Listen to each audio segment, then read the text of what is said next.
Good afternoon, everyone. Good afternoon, everyone, and welcome to another week of Scope Up Sports Live. My name is Zachary Giesenslaw. I'm Gia Henriken.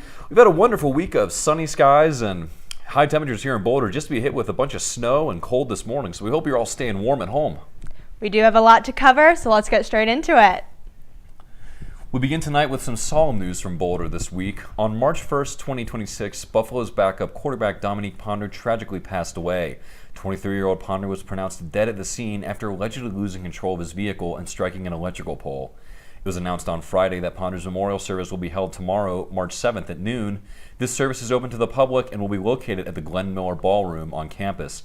Harrison Simeon has more on this developing story. No one expected Colorado's spring season to start here.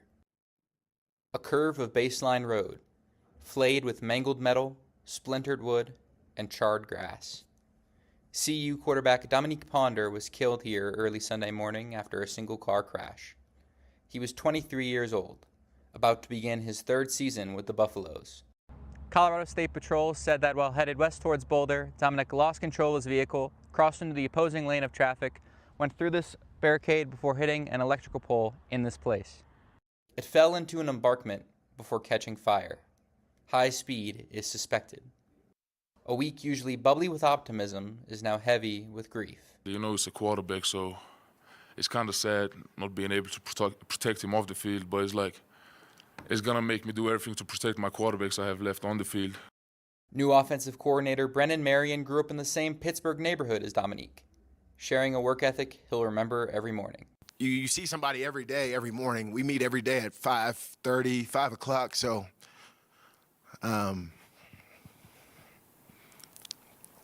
we'll just save a spot for him in the room. His dedication was infectious, but so was his smile. I mean, that was my locker buddy. Like, we were next to each other lockers. I mean, like I said, those were my best friends. So, honestly, word to describe him is just joyous. Like, he's never down, always great energy. Coach Deion Sanders called an emergency meeting after news broke, allowing his players to decide whether to practice on Monday. They did it for Dom. Some of the players, this is the first time that they've dealt with losing someone. And you got to respect that. So I'm advising our coaching staff, we're going to push them on the field, but we're going to love them just as hard. The Buffs will wear jersey patches this season to memorialize Ponder.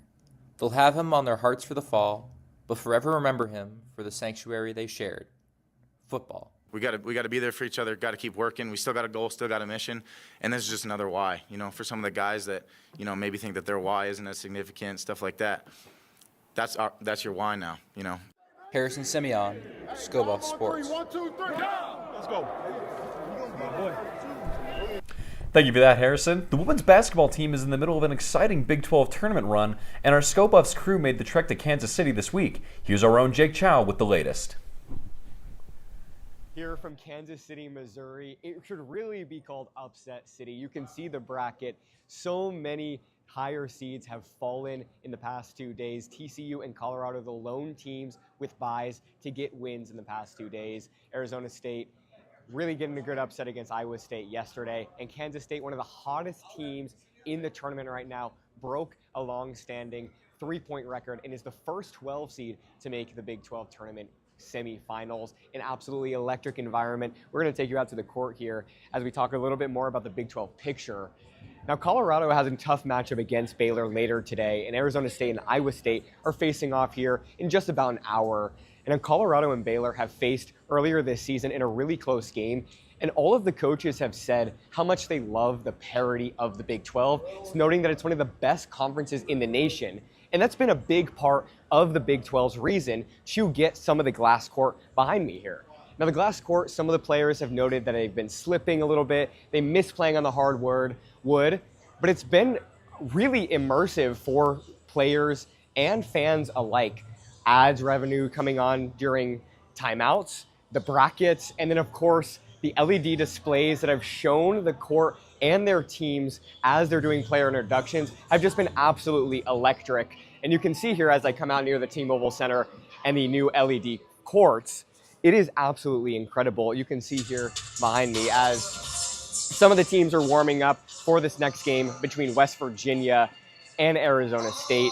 The winner of this match will play Colorado and Baylor as the bracket is beginning to shape up a little bit. Kansas State and TCU will play for the first spot tomorrow in the Big 12 Tournament Championship game, which will be played on Sunday. BYU fell earlier today, so there will be no Monday finals. But the Big 12 Tournament is really shaping up to be a battle of teams that have been kind of underlooked. As you look at Kansas State looking for their bid in March, should they win the Big 12 tournament. And Colorado on the bubble. Kansas was on the bubble, who was a team that was battling yesterday with Colorado. BYU was on the bubble, as I mentioned them earlier. They lost earlier today, however. And the Big 12, again, one of the best, showing why it's one of the best leagues in the nation. But I'll send it back to you guys at the desk. I've been Jake Chow here from the T-Mobile Center in Kansas City, Missouri. You heard it here first. The House of Payne will stay standing as the University of Colorado extended women's head coach J.R. Payne's contract through 2031 with a unanimous vote by the Board of Regents on Wednesday. Payne is in her 10th season as the Buffaloes women's basketball head coach and has a 164-116 all-time record at CU. Payne hopes to continue her success with athletes on and off the court for the next 5 years. The women's Hoopers also landed 4 all-conference honors. Jade Masagaya made the All-Big 12 second team after a solid senior season. Ziana Walker is on the All-Big 12 defensive team for the second consecutive year. She was also an all-conference honorable mention alongside fellow guard Desiree Wooten. Lastly, forward Logan Greer was named to the All-Big 12 freshman team. Looking at Colorado's men's basketball, sophomore forward Sebastian Ranchik will probably miss the Buffs' senior day contest against number 2 ranked Arizona on Saturday, according to head coach Tad Boyle. The Boulder Daily Camera's Pat Rooney reported that the skilled Slovakian suffered an injury during practice just before the Buffs beat Utah in Salt Lake City on Tuesday night. While Boyle said Ranchik was day-to-day after the game, not disclosing the injury, he said the 6'10" forward will probably miss the contest against the Wildcats when asked at Thursday's practice. With Ranchik averaging 12 points and just over 5 rebounds per game, playing nearly 30 minutes per game, his absence is one to look out for developing Buffalo's front court. Thank you, guys. The men's Hoopers seemed to have things under wraps at halftime against Utah on Tuesday night. However, a 26-point lead was not enough for Colorado to cruise through the second half. The Utes fought until the final buzzer, cutting the deficit to single digits multiple times. Guard Terrence Brown led the charge for Utah, scoring a game-high 26 points. The men's final game of the regular season, meanwhile, might be its toughest. The Buffaloes hosted number 2 Arizona Wildcats on Saturday night. The Wildcats recently clinched the regular season Big 12 title and have not lost a game in 3 weeks. The freshman duo of Braden Burries and Koa Pete have dominated all season and will look to spoil Colorado's senior night. The Buffs have their work cut out for them in their last game before the Big 12 tournament. Speaking of the Big 12 tournament, our very own Oliver Hayes is ready to break down the Black and Gold's chances come next week. Hey, my name is Oliver Hayes, and welcome back to this week's edition of Buff Banner. And happy Jason Tatum Day to all those celebrating. But looking at the Colorado men's basketball team's chances in the Big 12 tournament, a path to the Big 12 where they could punch their ticket to March Madness. It seems to be the only way that they could do so given the season that they've had. Let's take a look at what they could do in Kansas City next week. So far with the current standing, the Buffs are set to be the 11th seed in the Big 12 tournament. And right now they're set to play number 14 seed Baylor. Out of all the teams that the Buffs could have played between I believe it was Oklahoma State and Kansas State, Baylor was the tough pull of those 3, given that the Bears beat up the Buffs in Waco earlier this season by quite a number of points. I believe it was 19 in that one due to the scoring array that the Bears have. So a tough matchup for the Buffs in the first round, but they're looking to get revenge. The Buffs have been playing well down the stretch of this season, and having played some of the better teams in the conference, I'm sure that with their front court, even though Sebastian Ranchik is dealing with an injury, may be able to handle the smaller Bears. Now, if we look at the second weekend, where the Buffs will have to face number 6 TCU, they have a much better matchup there, just personnel-wise, from the guards to the big men, where TCU kind of lacks. The Buffs match up quite well. Both teams have six-foot guards in the backcourt, and I think this could be a very fun game, even though the Horned Frogs did not really bring it in the game in Boulder earlier this season, where the Buffs crushed them. And so for this game, the Buffs will need to do a lot of what they did in Boulder. They're going to need to look to push the pace, and even though they won't have the altitude, they'll need to bring the energy themselves and rely on the depth, especially through the young guys. Looking at the other games, I believe the higher seeds in the first round will win the majority of those games, and so that's why I have West Virginia, BYU, and Arizona State moving on to the second round along with the Buffs. Then you look at the third round. That's where you have the double bye teams, the top 4 seeds in the conference, the top 4 in the Big 12 that look to make national championship runs come March Madness time. You have number 1 seed Arizona, number 2 Houston, number 3 Texas Tech, and number 4 Kansas. Looking at the CU Texas Tech game, I believe that's the best poll that the Buffs could get. They made it a game in Boulder, and with a crazy second half comeback, erasing a near 24-point lead that Texas Tech had at the half. And the Buffs only lost by 2, and some may look at the refs due to that one. But given that the Buffs had that performance in Boulder against the Red Raiders, even though they got blown out in Lubbock the second time around, the Red Raiders do not have JT Toppin, and while they have momentum, the Buffs can put together a somewhat feasible performance, even though Luke Bamgoye, coming off the bench, has made an impact in the starting lineup. So a tough poll for the Buffs, but of the top 4 that the Buffs could have faced, I believe that the Texas Tech Red Raiders are who the Buffs would want to see come that third round, playing their third game in 3 days. Look at the other rounds. I believe Cincy's front court is better than West Virginia's, moving them on to that third day along with the Buffs. I believe UCF is a more well-rounded team with a better front court than BYU, especially after Richie Saunders tore his ACL against the Buffs earlier this season. And looking at Iowa State versus Arizona State in that second round, I believe TJ Otzelberger and the Cyclones will take it to day 3 to take on the Kansas Jayhawks along with the Buffs. Now, let's look at the semifinal round and seeing what the Buffs can do there.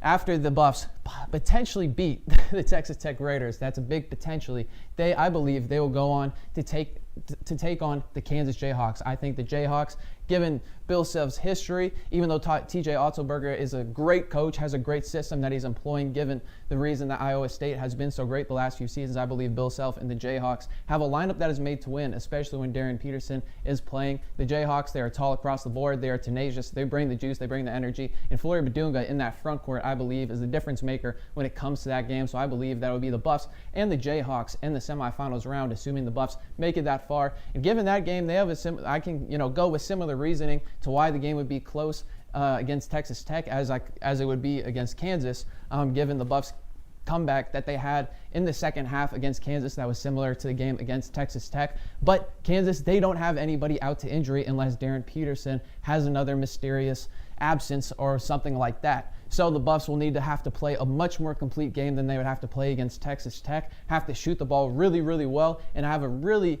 nice game from their front court and hope that Sebastian Rancic is somehow healthy by that 4th day, if not that first round of the tournament, if they want to beat the Jayhawks. Looking at that matchup above with Arizona, that's the championship. Look at that matchup above with Arizona and Houston before we get to that championship in the semifinal.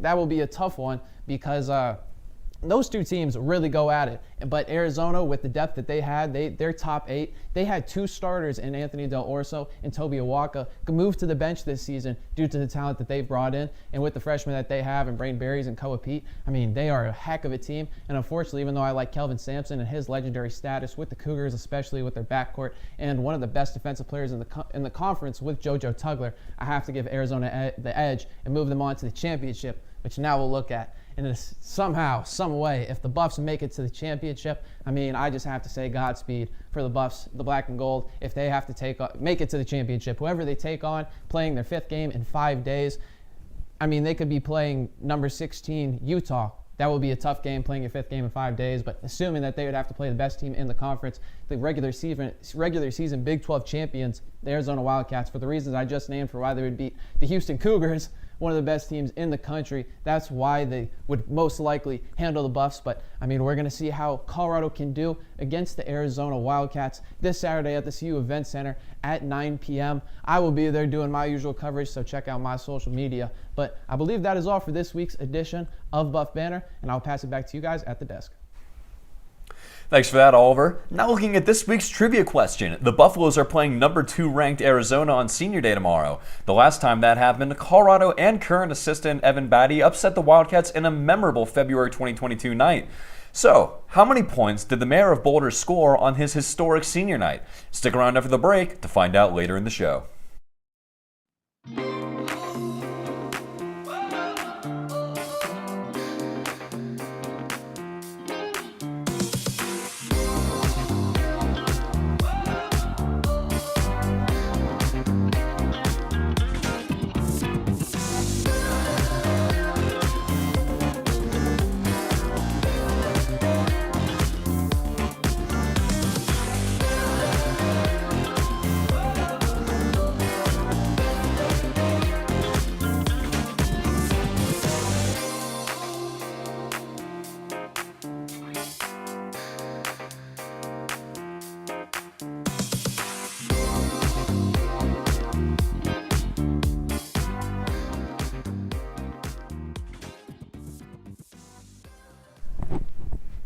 The women's lacrosse team recently squared off against Army in West Point, with Army scoring first in the competition. The Buffs were left trailing for most of the first quarter until a late goal by Avery Gardner tied it up. The Buffs ran up the score, ending the half 9-1. However, a surge by Army in the second half made it 11-6. After a huge momentum shift and 2 more goals, the Buffs came away with the victory, winning 13-6. 2 players from Colorado's women's lacrosse team earned a Big 12 honors this week. Senior defender Jess Peluso earned a Big 12 Defender of the Week, marking Peluso's 3rd time winning the award in just 4 weeks. Sophomore goalkeeper Elena O earned a Big 12 Goalkeeper of the Week, marking O's 4th consecutive week earning the award. Colorado hopes to carry its momentum coming off a big win against Army to Ann Arbor as they face Michigan. The Buffs are 3-5 all-time against Michigan and look to flip the script from the last time they met in 2025, suffering a 12-7 loss. First draw is set for 11 a.m. on Sunday and will be streamed on Big Ten Plus. Last week, our Buffalo ski team dominated in the RMISA Championships in Bozeman, Montana and Midway, Utah. For Nordic skiing, Tilda Bangeman secured another victory in the 20K freestyle. The men were not as lucky, with the highest finishing Buff, Johannes Flatten, finishing 5th. On the alpine side, Louisa Acambre won the women's giant slalom, posting the fastest run times for both runs. In the men's giant slalom, the Buffs swept the podium, with Feb Alicina, Philip Volquist, and Justin Bigetel finishing 1st, 2nd, and 3rd. The Buffs are looking forward to competing in the upcoming NCAA championships this week.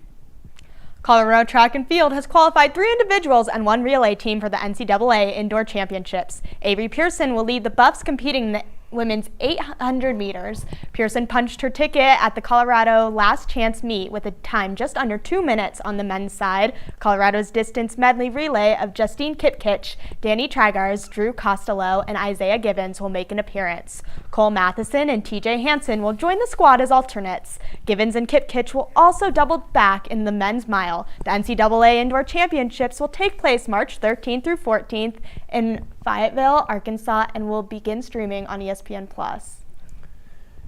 The tennis team is coming off a split weekend on the road to open Big 12 play. The Black and Gold swept the Iowa State Cyclones on Friday, while the Jayhawks swept the Buffs 4-0 on Sunday. Colorado returns home this weekend to open up conference play on the Front Range. The 4-4 Kansas State Wildcats roll on the border tonight at 6 p.m., while the 5-4 Cowgirls of Oklahoma State take on the Buffs early on Sunday at 10:30 a.m. Catch both matches at the Meadows Club right here in Boulder.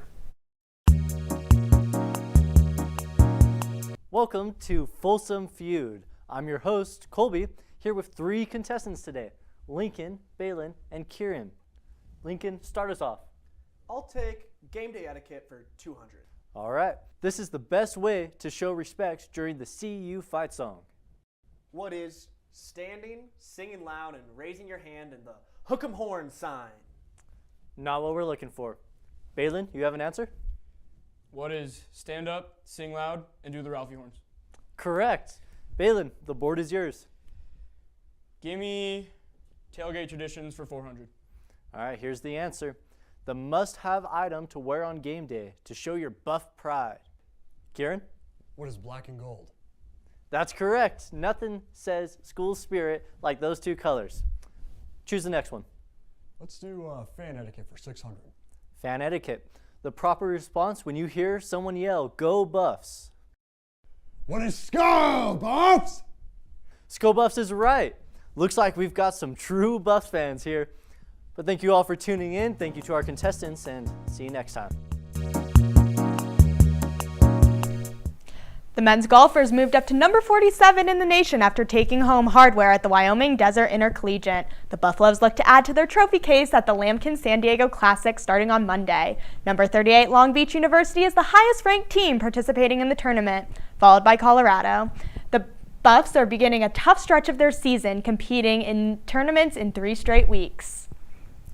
Coming off a first-place finish, the women's golf squad looks to replicate that success at the Game Above Invitational on Monday. The 2-day tournament in Palos Verdes, California will feature the first 2 rounds on Monday and the final round on Tuesday. The Buffaloes will face some tougher competition in this tournament, highlighted by the number 2 USC Trojans and the number 3 Oregon Ducks. Colorado has one more tournament after this one before the Big 12 Championship.